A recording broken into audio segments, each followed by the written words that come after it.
去年3月份，台东南岛社区大学发展协会和嘎更乐团共同制造一艘竹筏帆船，挑战从台湾航行到绿岛，要验证祖先曾经以竹筏帆船航海迁徙，并且特别从大武乡的上武渔港出航。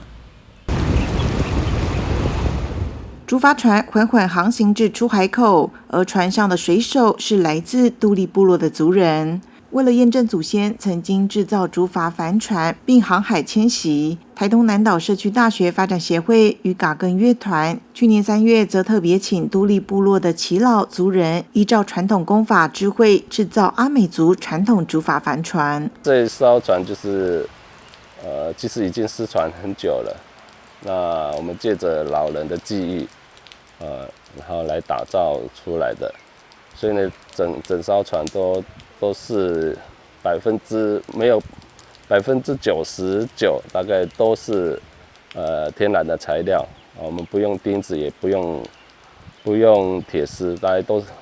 如果是整个构造都是竹子，然后绑的话都是用藤。这次挑战从大武乡的上武渔港出航，并先以划桨的方式出海，抵达外海约3公里之后，竹筏开始扬帆，再借由风力及海流，希望推向绿岛。而这项挑战对水手们来说，也成为特别经验。我这次是第一次参与这个活动，然后觉得蛮紧张的。因为第一次这样子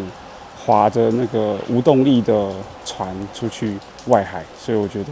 是很特别的体验。这次从大武出发，主要是要借着流和那个风，风要吹，就是吹南风的南风，然后吹到看看有没有办法借着南风，然后我们往东的方向，到绿岛。然后我们也都知道外面有一个黑潮。借着黑潮一起帮我们带过去，这样是比较顺的走向。这个也是以前那个耆老他们所讲的，也就是说要到绿岛一定要先往南，然后再大概它的南呢，其实我们也不知道是在什么地方，但我们想说以大武这里